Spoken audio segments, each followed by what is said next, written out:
দুপুরবেলা একটা লম্বা ঘুম দিয়ে ফ্রেশ হয়ে উঠে চলে আসলাম পুল সাইডে। ক্যামেরার ওপাশে বড়মাচাই আর কতগুলো ভিডিও করে নিচ্ছি আমি। পাপান তখনও ঘুমোচ্ছে, তাই ভাবলাম এই সুযোগের সদ্ব্যবহার করতেই হবে।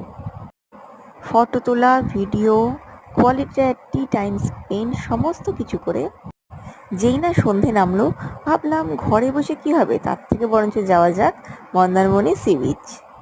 ব্যাস সেই মতোই আমরা সবাই মিলে চলে আসলাম সি বিচে। আর সকালবেলায় যতই গরম থাকুক না কেন, সি বিচের এই হাওয়ায় আমাদের মন প্রাণ সব জুড়িয়ে গেল।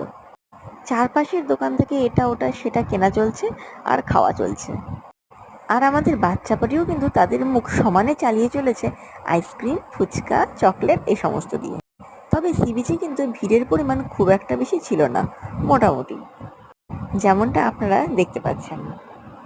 আর ওই যে দূরে গাড়িগুলো যেগুলো বাচ্চারা চেপে ঘুরে বেড়ায়, এগুলো পাপানের খুব পছন্দের। তাই যখন সে দেখতে পেয়েছে গাড়ি, তখনই সময় নষ্ট না করে চেপে গেছে এই গাড়িতে। তবে এতক্ষণ পর্যন্ত আমরা ভ্রূণাক্ষরেও টের পাইনি যে ঝড় আসতে চলেছে। চারপাশের লোকাল যারা, তারা কিন্তু চিৎকার করে বললেন ঝড় আসতে চলেছেন, তাড়াতাড়ি বীজ খালি করুন। তবে তখনও পর্যন্ত সবকিছু নর্মাল ছিল, যেই না কারেন্টটা ফট করে চলে গেল, আর সঙ্গে সঙ্গে কিছুক্ষণের মধ্যেই শুরু